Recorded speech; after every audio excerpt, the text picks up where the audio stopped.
brewmaster for Cigar City Brewing in Tampa, Florida. I've been brewing commercially since 1997. I've brewed at multiple breweries all over the southeast United States. Originally from Alabama, so I guess I'm a true southerner. We do mainly kettle sours at our brewery because our program is a clean program, which we'll get into later. I'll let everybody else introduce themselves first, though. I'm John Roberts. I'm the owner and brewmaster for Max Lover's Wood Fire Grill and Brewery here in Atlanta, just a couple miles down the street. I've been brewing for about 25 years, and we do primarily kettle sours in our brewery. As far as big production stuff, we're just now getting into some barrel stuff where we're going to be doing some more different types of sour type beers. I'm Walt Dickinson. I'm head blender and one of the owners of Wicked Weed Brewing. We actually don't do any kettle sour beers. I would like to be doing more of them. I'm going to pick these guys' brains when this thing's over about it. But we fill up barrels. So the beers I brought have got some kind of oak barrel component to it. Yeah, we're in Asheville, North Carolina. I'm Blake Tyers, head brewer at Creature Comforts. We're up in Athens, Georgia. We're about a year old, and we do a mix of beers. We make a year-round Berliner Weiss, which is kind of an entry-level sour, or kind of a gateway sour, I like to call it. And then we also experimented with other things beyond kettle souring, and hopefully you guys will be able to taste our first wood-aged sour beers that will be coming out late this summer. The first beer we're going to do a progression of flavors of different techniques on souring and souring these beers. We're starting on the left. On the left is Cuvée de Lamel. It's a collaboration brew between myself and Wayne. We did just for this festival. It's a kettle sour with what we call an omega blend yeast. It's a cultured, not yeast, but bacteria, which is the cultured. Lactobacillus. Thank you. And we controlled it very much to get certain flavors out of the actual souring. We got a lot of pineapple character out of that. After fermentation, we also added a lot of dry hops to this beer, carefully selected to create very tropical flavors to go with the sour nature, to kind of create, the goal was to create something that mimicked a dry white wine, like a Sauvignon Blanc, with the acidity and the tropical notes. Of course, not tasting like wine, but doing it in a beer way. So you'll get a very clean pop of tartness up front, and then all those tropical notes you just follow and dry out right in your mouth and make you want to have another one right away. Can also kind of come across like white grapefruit juice. That's probably what you'll be getting, but the reason it's hitting your palate like that is the lactobacillus bacteria is producing lactic acid, and that's where the sourness is coming from. And the hops are contributing bitterness. And when you put those two things together, that's how you get that. That's what is giving you the grapefruit sort of character. As the beer warms, it actually has more tropical fruit notes as well. This kettle sours are kind of a way to cut corners a little bit. Some sour beers can take years to make. For the kettle sour, we can turn it in anywhere from like 2 weeks, 2 or 3 weeks if we're not doing like barrel or wood aging. And like I said earlier, if you're running a clean program, kettle sour is a good option. That way you don't have to worry about infecting your brew with lactobacillus bacteria, which isn't resilient as some other things like Brettanomyces, which is a wild yeast. But I think I'm going to let you talk about that later on. So basically, this is how we do it. We conduct a normal process. We're extracting sugar from the grain, and it's moved into the kettle. And grain naturally has bacteria on the surface of it. So what we want to do is kill that. We want to completely kill everything that's in the sugar in order to inoculate with a specific type of bacteria. In this case, we use lactobacillus, a blend of 3 different types of lactobacillus. And it ideally works at about 90 to 95 degrees Fahrenheit, this particular blend that we used. Within 18 hours, we had gone from about a 5.2 pH down to about 3.4. And that really doesn't have any great correlation as to how sour on a sensory level that what you're really gonna get on a sour level from the beer. That's more of something that you would look at as total titratable acidity, but it lets you know that something is dropping the pH of the wort, which is, in this case, lactic acid is being produced by lactobacillus bacteria. After we do that, we boil to kill all the lactobacillus bacteria and stabilize the wort, and then we conduct the fermentation with Saccharomyces or just a standard ale or lager yeast. In this case, we use an American ale yeast, and it's very safe, very little risk. Like I said, if you're using bacteria or you're using wild yeast and you're not stabilizing, if you're not paying attention to what you're doing and you're not isolating your process, you can infect your entire brewery, which we've actually done before in the past. In 2011, it wasn't intentional, but it never is. And when it gets out of control, it's not easy to control, and it's actually quite frustrating. Yeah, these types of beers, you're pretty much doing everything that you normally try desperately not to do, creating these flavors. Yeah, in most breweries, the things we're talking about working with today, lacto, PDO, Brettanomyces, those are what a sensory program or a quality assurance program in a brewery is going to look at and say, well, these are off flavors. These are the things. These are spoilers in a brewery sense. Now they have a place in beer, and it's here at this table. In any other style, these flavors would be considered an off flavor. If you've got an IPA and it tastes a little sour, it tastes a little bready, something probably went wrong. And usually there's a whole lot of other off flavors involved, but that's why it is a very different conversation to be right now, and something that I think we've progressed to just recently, is because all of these things have been something that are a little bit taboo in the brewing industry, and our friends over there in Belgium and in Germany, they're the ones who kind of over the years found a way to work with these bacteria and these off flavors to make something that's, I think, really pleasant and pleasing to the palate. I think that's why we're all sitting here today. They're very uncontrollable. And that's what the big problem we have in brewing is, like, if you have Brettanomyces or lacto in your brewery, there's not a lot of control going out to market with that product. If a beer has Brettanomyces in it, it's going to continue to kind of survive and keep fermenting and doing things in the bottle that we can't control. Whereas, Saccharomyces is a little bit more like a dog. You train it, you know exactly what it's going to do. So when you send that beer to market, it's going to taste the way you want it to taste. So that's really the big difference between what we're talking about today and kind of traditional commercial brewing in the United States. So we'll be going through the next beer. In front of you will be the next one to your right, the second one from the left. It's a beer we brewed last July and released, I think, towards the end of last year from our brewery called Southerly Love. We brewed it with a brewery down in Dunedin, Florida called Seventh Son. They were good friends of ours, and we've been chatting for a while. We knew we wanted to brew with them because we kind of handle our collaborations like cooking in a kitchen with your friends. You kind of just get together, talk about the flavor experience you'd like to have and where you want to go, and we all kind of sit around and make a beer together.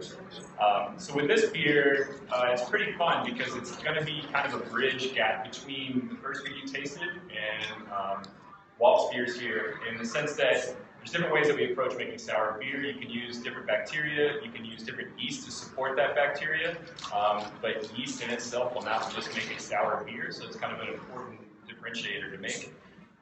And what this did is we used the kettle sour technique that Wayne was just talking about to impose this tartness to the beer. But then we finished afterwards with the wild yeast Wayne was also talking about, Brettanomyces. So it's kind of a mix of very traditional and very new approach by using these different organisms. After we did that, we dry hopped the beer with Amarillo and Simcoe hops, and that combination, from the very beginning, we were kind of tasting this beer in the fermenter as it was kind of progressing, and we called it dank, funky orange juice. And since then, it's kind of mellowed out and come together, and from the yeast that we use a kind of a house blend of yeast at this point, different Brettanomyces cultures that have really worked well for us, that we've now banked and used in several different beers, and really love the character they all produce together. And we don't really want to break that symbiosis up. So it always produces this really bright tropical fruit, and this really nice kind of overly ripe flavors that you get with that orange. People swear there's fruit in beers like this when there's absolutely not. So you can try the beer, taste the acidity kind of right up front, but then you get some of those more fruit and green flavors that are going to be coming through just kind of a blend between the hops and the Brettanomyces. And the cool thing about that is that actually hops have these different compounds in them. The Brettanomyces actually can metabolize to create these whole new flavors that are not available by addition of just ingredients on their own. So through that metabolism, we're actually creating these new tropical fruit flavors and things like that that you may find in the beer that wouldn't normally be in the beer without this kind of symbiosis between the relationship of the hops and the yeast working together. Anyone have questions so far? Yes. Most sour beers seem to me to be less carbonated. Actually, Fermenting is I don't know which ones you've had, but a lot of sours are usually more effervescent. okay. Can you cite some that you feel like were undercarbonated? No, maybe it's just the mouthfeel. Maybe it's just the sour. It's definitely- It makes me feel like it's not as carbonated. It's definitely thinner bodied, or can be. Two different things, or one thing primarily comes to mind immediately. Brettanomyces is very attenuative, which means that it ferments out a lot of sugar, even if they're more complex at times. And when it does that, it can cut into the body of the beer. Also, wild and sour beers are sometimes aged on wood, and when they're aged on wood, they're generally aged on wood not to pick up wood characteristic, but just more as a storage vessel. But this still also leaves its tannins out of the wood, and those tannins also cut into the body of the beer. Did you want to add anything to it, Walt? No, I would agree with what you're saying. I think this is speaking more so to maybe like kind of one of the challenges we have as brewers working with these styles is that when working with Brettanomyces, working with these barrel-aged beers, we're constantly knowing that because of kind of the veracity of those wild yeast strains and their ability to consume sugars, we have a hard time keeping that body in the beer. So we're constantly using, proteins, trying to keep glycerol in the beer. So we're giving you some of that perceptive mouthfeel, even though the typical thing, which is kind of carrying some of the sugars and proteins, like the dextrins, that are part of the brewing process that kind of give you body if you drank a brown ale or a stout. I mean, that's what's really providing a lot of that body, along with proteins and the other things I'm talking about. But the challenge is playing with that to try and give you a perceived body, even though very little body is there. Kind of like wine. I mean, wine can be the same way, where you have a very, very dry wine, high in tannins, like Wayne was talking about. It gives you, it feels thinner than maybe another wine that isn't as well attenuated, that has a little more residual sugar. So carbonation is one of those tools we use, though, in the sour beer process. And typically you're looking at, a normal American style beer is going to be somewhere in the 2.5 volumes. And again, you don't really need to understand what that means, but just to give you an understanding, a sour beer tends to be in the 3 to 3.5 volumes.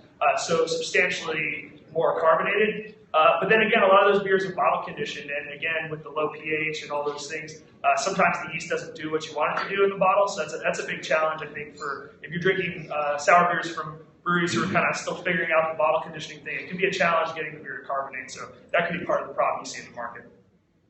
What we're presenting today, these beers you're drinking in the glass, this is kind of the spectrum of what sour beer is out there in the market. There's kettle sour, there's kind of use of mixed culture in saison, which is a trending style right now, which is what you have in your glass and I'll talk about, and then barrel-aged sour, which will be the last beer you guys have. So the beer you have in your glass right now is it's called Levante. Levante just means the goodness in French. It's a series we started to kind of look back to the old world saison. So if you look back at saison being farmhouse Belgian beer, these beers are mixed fermented and open fermenters. As you know, again, because open fermentation is very much part of that Belgian profile for us. We'll use it's a blend of 3 yeasts. It's a wild Saccharomyces and 2 Brettanomyces. To talk about the difference between Saccharomyces and Brettanomyces.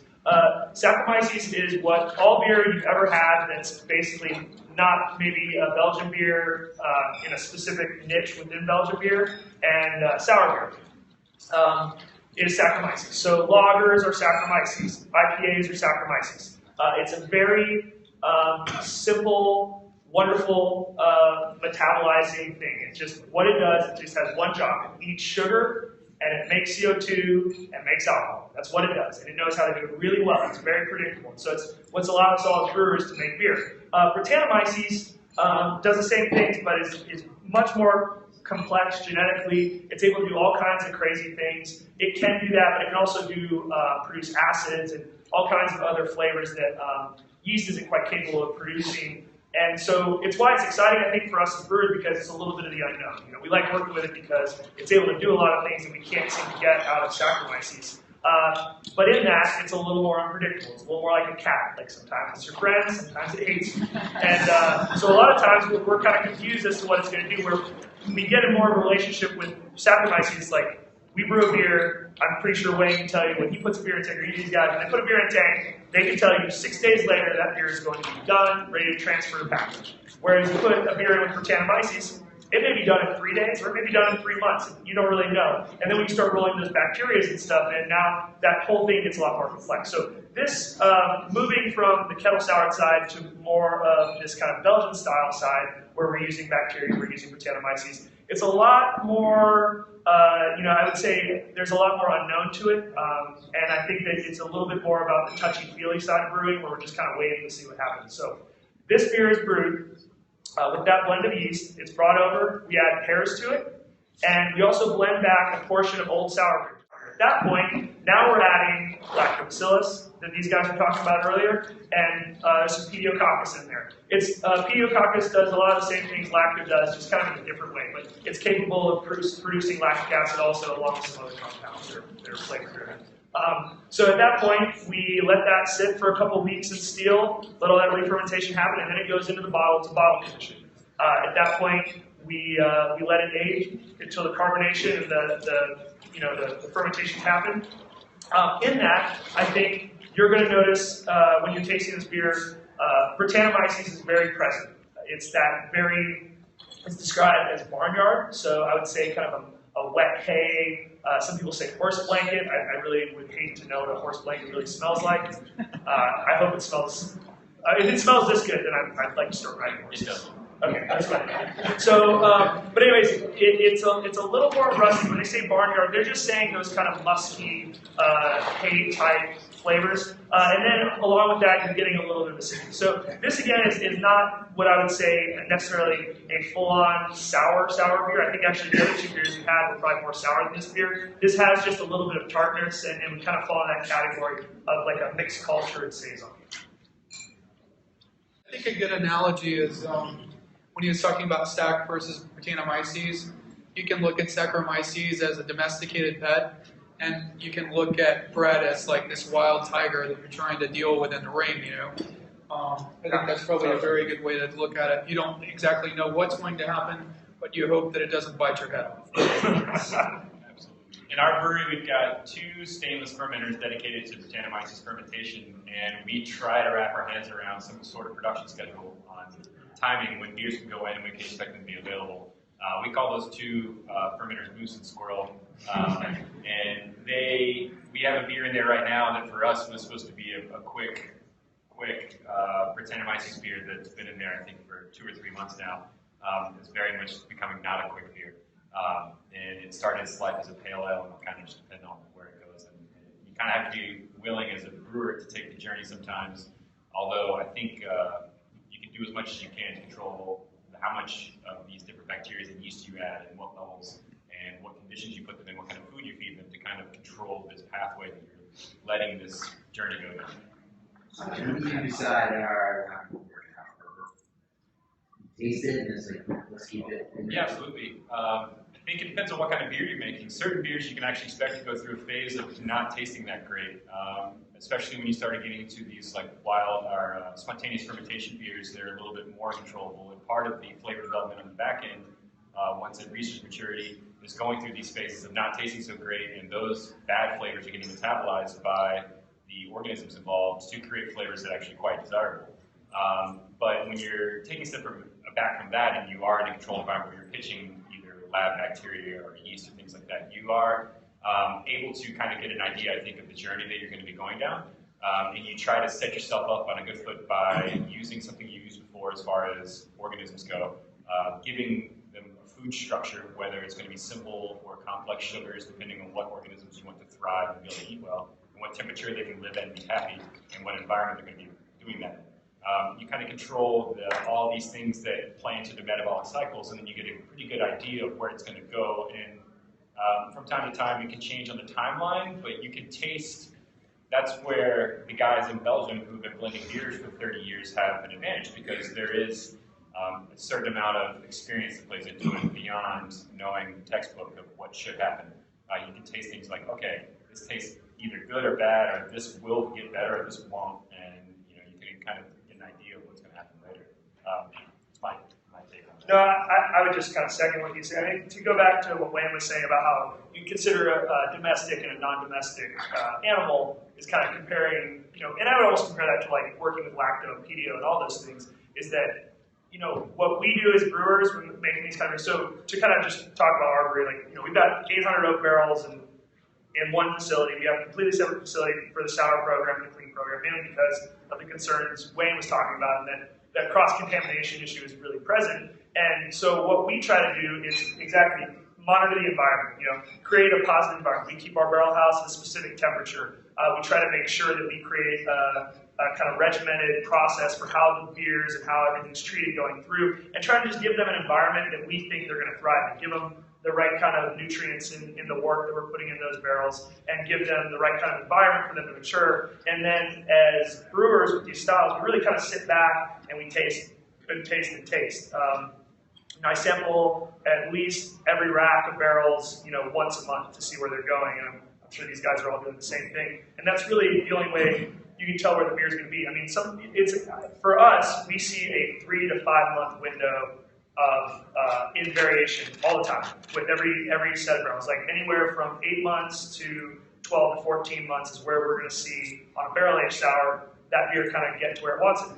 Almost every beer we make doesn't taste good at some point. There's a period there where diacetyl is very present. There's a lot of things being produced in a stressful environment in those barrels, and then again, you're waiting for everything to kind of come back into balance and find that sweet spot where there's I think something we haven't really touched on is acetic acid, which is kind of a vinegar flavor, and I'd say it's the #1 problem in the sour beer market right now is acetic beers. It's ethyl acetate too. Ethyl acetate, yeah. Ethyl acetate being kind of a nail polishy, just unpleasant flavor. Those two are the two drivers, and a lot of that's driven by, spikes in temperature, oxidation. So again, our job as brewers is to really try and drive the quality of the experience that the microorganisms have, and at that point, we're kind of just a partner in the journey of getting the beer from point A to point B, and it's our job as brewers to we're the ones with the palate. So, we taste it and go, okay, I think this is where it needs to be. But there are ways to control what he's talking about, ethyl acetate and acetobacter or acetic acid production. Those are things that we are working hard, I think, within the industry to control to make sure these beers taste good every time. It's not easy to do that, and I think that's the big challenge we have laying ahead of us as far as brewing goes. Another thing too, I think, is blending is a massive part of this. You could blend several beers to create more of a balance of what you're looking for. Blending is a big part of making beers like this. Another really cool thing about these types of beers, you just take the consumer perspective completely out of it. If you take sensory completely out of it, if they're done right, they're the most stable beers you'll ever drink. You could ship these beers to Mars and back, and it'd be just the same when it came back. Everything's been infected, everything's been fermented, there's nothing left to go bad. Anyways, so the last beer in your glass. So now we've kind of gone through the progression here, right? We started with kettle sour beer, very clean, right acidity, really showcasing the hops. I think it pulls a lot of fruit character out of the hops you wouldn't normally get. We're seeing kind of how that blends with Brettanomyces and some of the more tropical notes you get with Brettanomyces. I think in my beer, the Saison, we're seeing a little bit of tartness, a little more funk, I guess would be a way we describe it in the industry. There's a more of a rustic character to that beer. This is the last beer, and this is a fully barrel-aged sour. So this beer spent, it's a blend of barrels, but the majority of the barrels were somewhere in the 8 to 9 months in oak. This beer is called Medora. It's a blackberry raspberry sour, so basically, same kind of process where we're using our Gretz and sacks, the primary ferment. We bring it over. We're adding fruits. We're blending in a bunch of old sour beer. The reason we're using that is, whether you're adding yeast like these guys did to add the lactobacillus to the kettle, it's about getting that bacteria to it. So the way we do it is we use old sour beer to pass it forward, and that's just kind of maybe a little bit more of a for us, it was something that just kind of made sense for our program. So that's how we inoculate this beer, and then it goes back into oak. It sits in oak for 8 months or so. At that point, I taste the barrels. I kind of like where it was at. And so then I pulled a few barrels from some other vintages and blended it to kind of get the beer to the place we want to see it. It has about 1 pound per gallon of fruit that goes into the oak, and it sits with that fruit the entire time of the aging process. So again, very gentle acidity. This is not one of the most sour beers we do. Just a nice fruit character. There's a little bit of oak tannin in there, a little bit of Brettanomyces, but just that kind of a nice drinking, what I think is a representation of the American sour, which tends to be more Brett forward, more lacto forward, so. As a home brewer, do you recommend trying it, or is it just too complicated, or technical equipment? Don't get this book. There's also another book by Jeff Sparrow. That's good too. Yeah, Jeff Sparrow's book was all I had to look at when we started, so it's a great book. Go for it. Yes, go for it. Yeah. So that's where I started. I'm sure that's where we all started. Yeah, use separate hoses though from your regular beers. Fermenters. I've only been around for a year.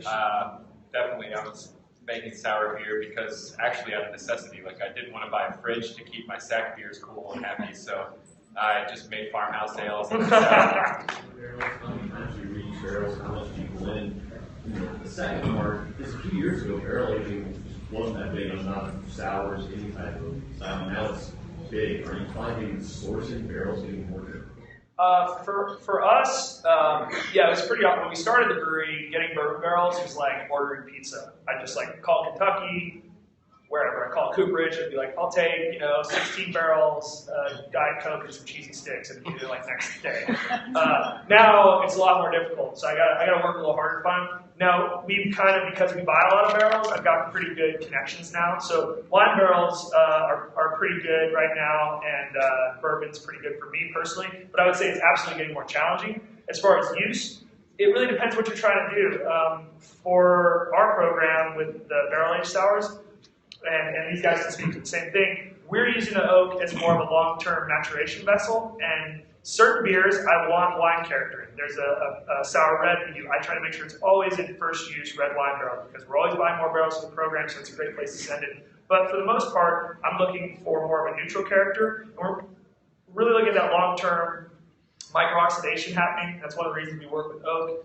Having slight amounts of oxygen, making it into the beer helps everything kind of continue the process. So that's very important, and why these vessels are important. Tannins tend to fade over time. So for me, I hope, I'm focused right now on finding good oak. I'm finding good barrels made by great coopers from good wineries. And that's more important to me right now, because I want those vessels in our sour program as far as wine barrels to be part of the program until I'm not tasting something I like. Now, as far as whiskey goes, you're pulling bourbon character out, or wine character, any of the spirits, or wine, you're going to get a lot in the first use, you're going to get a little in the second, and after that, it's kind of fading. So for us, those barrels we kind of rotate through. This beer we do called Black Angel, it's a bourbon-aged cherry sour, and that, we'll have a blend of first, second, and third use barrels. So after the third use, we don't really keep them, but at the same time, there are breweries who are using those same bourbon barrels for long-term maturation in multiple generations, and they're having great results, but you're not getting bourbon character. So it's really just about how much wood character you're trying to extract. I recently visited Hansen's Lambic Blendery in Belgium, and I asked about the same question you did. How long do you use these barrels? He pointed over to a couple of them and said, well, these are a little over 100 years old now, so we may have to replace them soon. You can use them for a while, depending on what you're using. Wayne does a lot of bourbon barrel aging, so he'd probably get to speak to that. Currently, we only use them once, and we don't want to deal with any issues from something that might have been in the barrel before. And barrel aging in and of itself is a challenge when you're trying to run a clean program as far as barrel aging goes. So we've tried lots of different things. like ozone gas generators. Now we use a portable dry steam generator that seems to be pretty effective so far. Um, you just really can't. You really can't pasteurize or sanitize wood. It's Depends on the environment you're storing them in. A lot of it has to do with that. it's really tough. So we just try to do the best we can. And we haven't gotten to the point to where we have any sort of extensive sour or wild barrel aging program going on. I suppose when we get there, there'll be more reuse of barrels. I think kind of going back to what he was just talking about there is, again, going to Brettanomyces and Lactobacillus and the kind of resilience of those wild yeast and bacteria. They get, like, if you've ever looked at a barrel state, you see how, whiskey gets really deep into a barrel state. The bacteria will do the same thing, same with Brett. I mean, it can consume wood sugars. It'll get in there. So just like you said, you can ozone the crap out of it. It's a porous vessel. You can never guarantee, I mean, if he makes Hunapu in those barrels and then put something else in them, there's no guarantee that he didn't get some kind of contamination between those things. And once it's there, you're just increasing that risk. Whereas when you have whiskey in a barrel, I mean, it's kind of like barrel aging for dummies when it comes to clean beer in a way that it's alcohol. Nothing can survive in there. It's like the most toxic environment. It's sanitary. So it's one of the things that's really is great about working with spirits. One of the big challenges trying to multi-use spirits. Like we've tried, what they're smart enough not to try, which we tried doing a clean beer again in a bourbon in a barrel aged stout. We tried to do like an amber or something in those same barrels, and half the batch got infected. Even though we cleaned them, we did it with citric acid, potassium metabisulfite, some Brett or something got in there in between, and then we had those barrels go bad. So since then, we've never tried to twice use on the clean side, but on the sour side, we have a little more flexibility because you're kind of, basically we're just lazy. We gave up, so we're just like, just make a deal with the devil and roll with it, kind of thing. There are few and far between, but there are exceptions to distilled spirit barrels. While the alcohol concentration does inhibit the presence of, say, lactobacillus, there are certain strains that once you add beer back into the barrel, now you've given that lactobacillus an environment to thrive in again.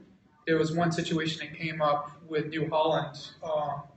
One of their former brewmasters talked about at a barrel seminar in Philadelphia, Master Brewers Association. He said there was a certain strain of lactobacillus that was associated with the bourbon industry. And this stuff, normally you'll see stuff grow in a plate in an incubator within about 3 to 5 days. This one doesn't. It waits until 9. So they had all this beer out on the market and had to pull it back because they had ran into a special situation. That's not common, but it can happen.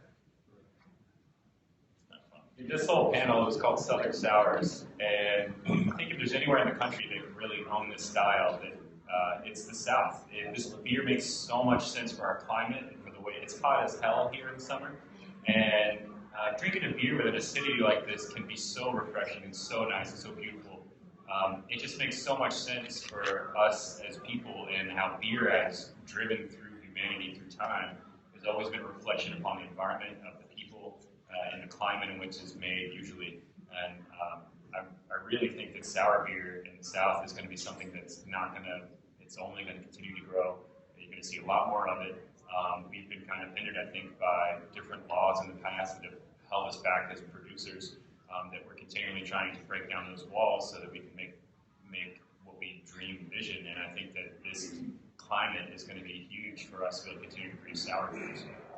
It's like good Southern lemonade. There are certain things, I guess, that you would need to know so you understand that sour beer isn't supposed to smell and taste like blue cheese or Parmesan. Yeah. That's a defect, and that's isovaleric. If the beer and you're gonna have to pardon me because some of these are rough, but there is also a bacteria called Enterobacter that can produce a fecal-like aroma and flavor. Trust me, it smells a lot worse than it tastes. And butyric acid is another one, and this one comes across like baby vomit or vomit. 20% of the population cannot taste these things. They're not genetically predisposed to taste them. But these are all defects in the process. And people that are putting their beer on the market and saying, oh, look, I made a sour wild beer, and it's supposed to taste like that. Don't believe them, because they're miseducating you, and they're doing a disservice to our industry, as well as these types of beers. These are all good examples of what this beer should taste like. These are all free of flavors. This is what beer should taste like on the market. You should have these kind of characters. It should be clean and bright and pleasant. I mean, tart and sweet. We are innately predisposed to those flavors. That's what we enjoy as human beings. Bitter is something we have to work towards. You know, it takes you time to get into dark, rich chocolates. It takes you time to get into IPAs. It takes you time to get into coffee. Those are great things once you develop a sensory experience that's pleasant to you, once you kind of get used to that. But this, it does make sense. It's why we like lemonade and sweet things when we're kids. So, you know, like he was saying, this beer makes sense in the South. I think, you know, there's kind of been the coining of the Florida Vice in Florida because, you know, it's so damn hot down there. This Berliner Vice style, it's like, you know, the same reason we like Gatorade on a hot day. You know, it's just like a little bit sweet, a little bit tart, and just really pleasant. So, obviously, we think sour beer is here to stay. We're all kind of staking portions of our brewery on it. So, keep drinking sour beer. But what do you think the kind of things that you guys are doing that are kind of innovative or bringing kind of new thoughts into this kind of recipe design and that kind of thing? I guess since we do mostly kettle sours, one of the things that was brought up in, I want to say it was Draft Magazine or something like that in 2010 or 11. There was a big article that talked about how popular IPAs were, but how sour beers were on the rise, and at the time, commonly it would take, you know, months to make a sour beer. So if we're making sour beer and it takes us months, how are we ever going to keep up if the demand ever grows to the point of, you know, say the demand for IPA? We'll never be able to get there. So like that's why I started thinking, well, kettle sour is not only good for being able to produce a product that has some of those qualities, but it also works well in a clean brew house. So now if we're making a sour beer and we can turn it in 2 to 3 weeks, maybe we could meet that demand a little bit. And it may not be exactly the same as spontaneously fermented, but we're controlling every aspect of that process. We know what type of lactobacillus blend we put in. We pasteurize the work. We know exactly what's going on. So it's more controlled and it's faster production. And it's one way to possibly be able to meet that demand in a short period of time. However, not the same thing as traditionally produced sours and wild ales. It's definitely a transition from old world methods of making these beers, where if you're in Belgium with Lambic brewers, they'll tell you you cannot add hops to beer. And there's a reason they say that. And that they'll all tell you that American brewers are making vinegar, which we're not making vinegar. Not all of us, at least. But it's different. It's just like Americans taking IPA from the English, reviving the style, and turning it into something completely different. And you know, the same thing is happening with the sour beers. We're taking an old world style of beer, which was dying. The Lambic brewers over there will tell you right now that we saved their businesses because the popularity of sour beers here in the States have revived their sales over there. And it's going to be a lot different. I mean, all these beers are a lot different than something you would get sitting in Belgium. I think the way we kind of have been sourcing innovation in this world or in this sour arena, there's a few things for us. One, I'm really interested in new fruits that I've never heard of, or different ingredients that I can kind of blend into this flavor. Two is different organisms, new yeast strains and bacteria strains that are producing different flavors, and those mixing with other ingredients that we're using and how they work together and how they can produce new flavors together. And then three would be barrels, different barrels. Like Walt was talking about different flavors and different barrels they're able to get. And we've had conversations before. We're looking for like gin barrels. And gin barrels are really hard to find because not many people who make gin make barrel-aged gin. And then most of them tend to be in a hub of craft beer producers who all realize they can go to their neighbor and steal all the gin barrels. So it's tough for guys like us who don't have a lot of gin producers nearby. So you kind of taste these new flavors coming from different processes and parts of production of that beer, where you've had beer today that has fruit in it, you have beer today that's spent time in wood, you have beer today that's had different organisms and influence the flavor. And those are the three different things that I think you can really find new, all of those that aren't really tapped into yet. And that's definitely been a source for us as far as innovation and how to kind of create new ideas and new flavors. Not to say that the oldest ideas in this arena are the most beautiful as well. It's kind of pulling the both. Yeah, we're kind of the same. I think it's very it makes a lot of sense for us to be here at Food and Wine, because at my brand, I'm sure for these guys too, we're all being inspired by what we taste. And if you enjoy drinks, you enjoy, if you're a good brewer, I think you're enjoying wine, you're enjoying cocktails, and food. And for my brewery, I mean, my brother and I do 99% of the recipe formulation in our brewery, and we do 100 plus recipes a year. We look at food and cocktails a lot for inspiration. So I think it's more about the American. This is a great thing about being a brewer in America. There's no rules. There's tradition in countries that have been making beer for a long time. In this country, craft beer is so new. It's only been around for 30 years, really, being impactful in the United States. There's no rules. I mean, we are encouraged to really go out there. And we have consumers like you who encourage us to push ourselves and be creative, be that inspiring new idea that nobody's put out there. And so I think we're all kind of chasing down that pathway, because at the end of the day, as long as you're able to do that and create a quality product, you have to always stand behind what you create. I mean, obviously, if I put some flavors together and I put Brussels sprouts in a beer and it doesn't turn out, I probably shouldn't serve that. But as long as it's pleasing to my palate, and at the end of the day, when you're eating at a restaurant, you're eating food that is a direct reflection of the palate of the chef who created it. And same thing when you drink our beers. These are direct reflections of how we perceive flavor, how we want to see it in the market, how we want people to enjoy it. Because I think if you're not making beer that you love, that you want to drink, then you probably shouldn't be making beer. And I think that's what all of us are doing, which is why you're kind of seeing, and in the U.S. in general, which is why you're seeing this really progression of flavors and ideas and concepts. So, for us, we look at everything we can take in sensorily, and food's a big piece of that. We'll walk through the farmer's market, see what's in season, see what the farmers around us are producing. If I can work with a local farmer and get wheat from him, or contribute to his family, that's the coolest thing ever. And if that makes our beer taste more like us in any kind of way, that's great too, because we're sourcing from the people around us that create their own unique flavors and product. And you see that same movement in the chef's table. Chefs are searching for it.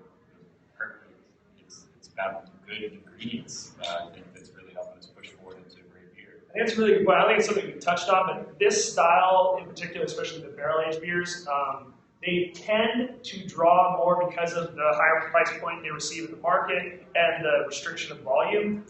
Brewers who are doing these tend to be more in that farm-to-table realm. Like all the grains we work with at Wicked Weed for the sour program are grown in North Carolina and Virginia, are malted in the city of Asheville at a small malt house there. We try to work with a lot of local vendors as far as fruit and stuff. Now we're talking about exotic fruits. Obviously, we're reaching out a little further to do that. We all like having things in our pantry that are a little interesting, but I think this side of the brewing world looks a lot like that. I know Wayne down there works with a lot of. I think he's got a lot of great fruit, obviously in Florida that they get to work with, which they can do a lot of cool things with. So you kind of end up. I mean, in general, beer kind of reaches that way, but this style tends to lend itself to fruits and interesting ingredients. It's kind of was set in a tradition of what the Belgian style sours were, is using a lot of fruits. Again, this is somewhere between beer and wine, what we're all doing. So, in that, I think fruit plays a much bigger role than it does traditionally in beer.